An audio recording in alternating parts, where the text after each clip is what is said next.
မင်္ဂလာပါ Charles Football Sport ကနေကြိုဆိုလိုက်ပါတယ်ဒါအခုကျွန်တော်တို့ Premier League ပွဲစဉ်28ဖြစ်တဲ့ဒီလန်ဒန်ဒါဘီဖြစ်တဲ့ Arsenal နဲ့ Chelsea ကြောင်းကိုကျွန်တော်တို့ပုံသတ်လိုက်ချင်ပါတယ်ဒါ28ဒါပေမဲ့ Arsenal တော့ကတော့ဒီ29ပေါ့ကွယ်တပွဲပုံစား Chelsea တော့ကျတော့သူက28ဖြစ်မယ်ဆိုတော့လက်ရှိဒီနှစ်တင်းလုံးတော့ကတော့တော်တော်လေးရည်ကြီးပါတယ်ဒီကိုတော့ဘယ်လိုမြင်ကြလဲ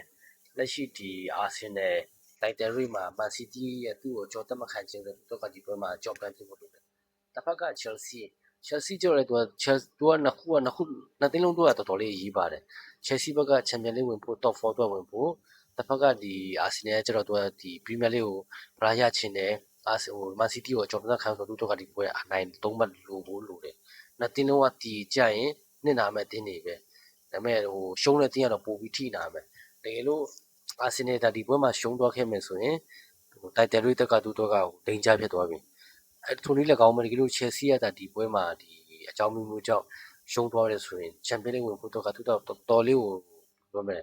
undertaking ဖြစ်သွားတော့မယ်ပြောလဲဆိုပွဲချက်ဖြစ်သွားတော့မယ်သူတော့ကဘာကြောင့်လဲဆိုသူနောက်ကံမဲ့ပွဲတွေမှာ Chelsea တော့ကပွဲမချောင်ဘူးသူကအရန်ပွဲချက်တယ်ဆိုတော့သူတော့ကတော့မလွယ်ပါဘူးဒါပေမဲ့တစ်ခုရှိတာကလန်ဒန်ဒါဘီဒါပေမဲ့နောက်ဆုံးကစားခဲ့တဲ့ဒီနှစ်3နှစ်တွင်းမှာဆိုတော့ Arsenal ကြီးပဲအသာစီးကစားထားတယ် Chelsea ကိုဆိုတော့ Chelsea ကဆိုတော့ဒီလက်ရှိဒီ3-4နှစ်တွင်းမှာတော့သူ Emirates မှာတော့သူကလုံးဝအောင်နိုင်ယူထားနိုင်ဘူးဒါပေမဲ့လက်ရှိဒီ situation ကပုံစံတစ်မျိုးပြောင်းသွားတာကနှစ်သိန်းလုံးတော့အရန်ကိုရေးကြည့်တယ်အမားခံလို့မရဘူးဒါပေမဲ့လက်ရှိဒီချီဆွဲနဲ့ကမ်းမအိမ်ကွင်းနဲ့ဆိုတော့ Arsenal Chelsea တက်တော့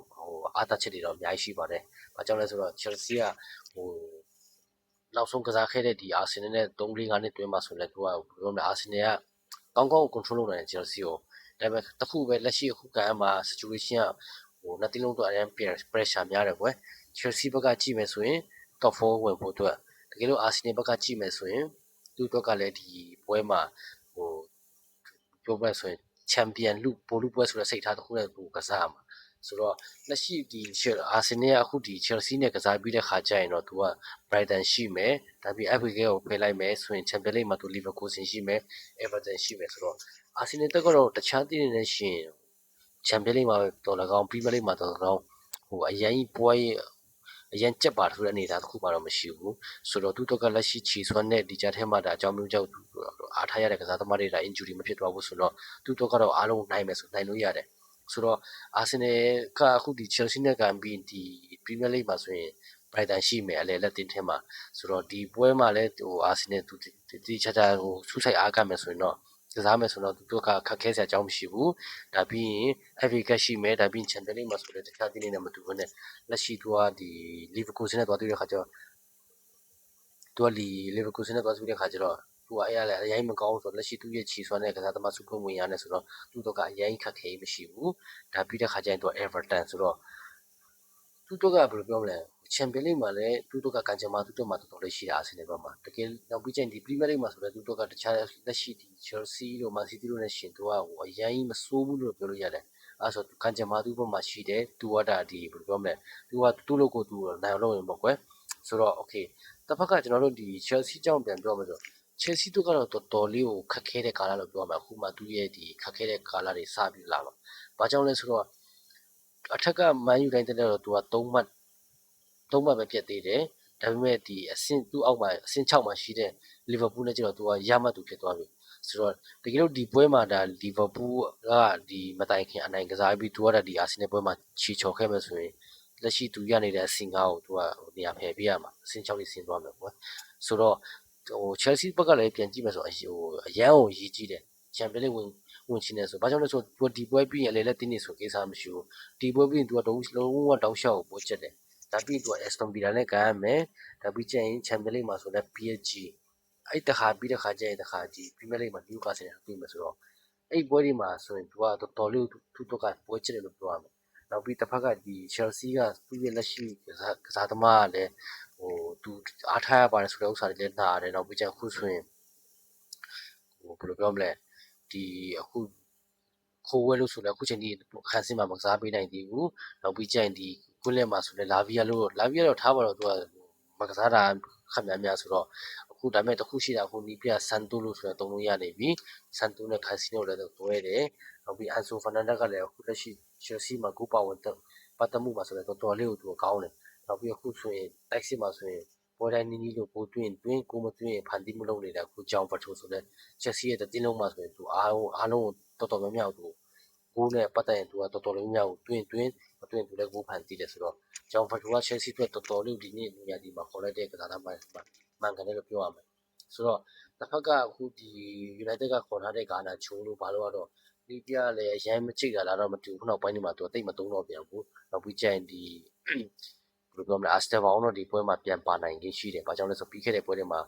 ဟိုဒီ side injury တချို့ကြောင့်နောက်ပြီးအဲ့မတိုင်ခင်လည်းဒီ Barcelona ကြောင့် Brazil ပြန်တော့တာလို့ဘာလို့ဆိုတော့ဒီပွဲမှာတော့သူဟိုဒီချောင်းပြန်တော့ရမယ်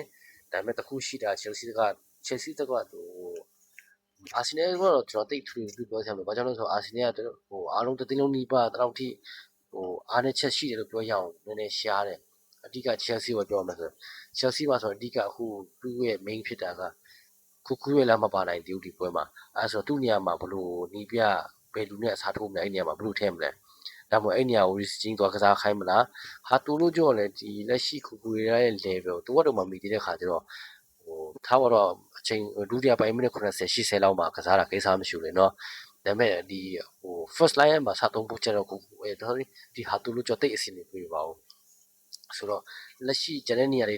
ထပ်ဆိုင်လက်ရှိ Chelsea မှာခုရလာမပါနိုင်တဲ့တနေရတော့တော်တော်ကြီးထိုးရချက်ဖြစ်မယ်နောက်ပြီးကျရင်ဒီတစ်ဖက်မှာတော့ကိစ္စမရှိဘူး Rizzi ချင်းပဲကစားကိုစတိုပဲကစားဟိုအဲ့ဘက်ကအရင်ကွာမရှိဘူးနောက်ပြီးနောက်တစ်ခုကဘိုကန်စစ်မှုခုခိုးဝဲမပါနိုင်သေးတဲ့ချိန်တစ်ခုမှာဟိုနီးပြဘလူးထပ်သုံးမလဲအဲ့ဒါရှိတယ်ကွင်းအဓိက Chelsea ကတော့ကွင်းလည်နဲ့တိုက်စစ်ကတော့ဟိုထွေထူးတိတ်ကိစ္စမရှိဘူးကွင်းလည်ကတော့အကောင်းဆုံး Chelsea မှာအဲ့လိုဆိုတော့ဒီပွဲမှာဘယ်လိုမြင်ကြလဲလိုင်နာဘီမှာအာဆင်နယ်တော့ကတော့တခြားနှစ်တင်းလုံးအာဆင်နယ်တော့မဟုတ်နှစ်တင်းလုံးတော့ကအမားခံလို့မြရတယ်သူကတကယ်လို့အာဆင်နယ်ကမားခဲ့ရင်ဟိုမန်စီးတီးရဲ့သူ့ကြော်တက်ချင်းခံရမယ်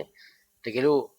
ဒီဘယ်လိုပြောမလဲတပွဲပူကစားပြီးတော့ပေါ့နော်တကယ်လို့ဒီ Chelsea ကလည်းနိုင်ခဲ့မှဆိုရင်သူ့ရဲ့ top 4 champion ဝင်ဖို့သူကဟိုတော်တော်လေးခွင့်လန်းများသွားမယ်အဲဆိုတော့နှစ်တင်းလုံးအမားခံလို့မရပါဘူးတခုတော့ရှိတယ်အားတာချက်ရှိရင်တော့အာဆင်နယ်ပုံပြီးအားတာချက်ရှိမယ်နောက်ဆုံးကစားခဲ့တဲ့3-4နှစ်တွင်းမှာဆိုရင်သူအာဆင်နယ်ကအတားစီဟိုသူ့ရင်ကွင်းမှာဆို Chelsea ကလုံးဝမနိုင်တာတကယ်လို့ Chelsea ကသူ့ရင်ကွင်းမှာဆိုတော့သူကဒီပွဲလေးပိုင်းရှိသေးတယ်တကယ်လို့ဒီ Emirates မှာဆိုတော့လက်ရှိ3-4နှစ်တွင်းမှာဆိုတော့ဒီအာဆင်နယ်ကအတားစီကစားထားတယ်ဒါပေမဲ့လက်ရှိဒီ situation မတူတာအရင်တွေကကျတော့ဘယ်လိုပြောမလဲဆိုဟိုပြိုင်ဘက်ခါတီးပြိုင်ဘက်နေတာကစားတာအခုတစ်ခါကျတော့ခါတီးပြိုင်ဘက်တွေပါတယ်ဆိုတော့တဲ့ဟို Champion League တစ်ဖက်က Champion League ဒီ sorry ဒီ Premier League Champion ရဖို့အတွက်တစ်ဖက်ကကျတော့ဒီ Champion League Top 4ဝင်ဖို့အတွက်ဆိုတော့ဘယ်သူကမားမလဲပွဲဆဆချင်းတာအကြောင်းမျိုးကြောင့်အနီခတ်လို့ဘာလို့ဒါမထိခဲ့ရင်ပွေတီရတာတခုတော့လုံးဝကြည့်ကောင်းမယ်ဒီပွဲနဲ့ပတ်သက်ပြီးဒီကိုတို့အမြင်လေးသုံးသပ်ပြကြပါဦးအားလုံးကျေးဇူးတင်ပါတယ်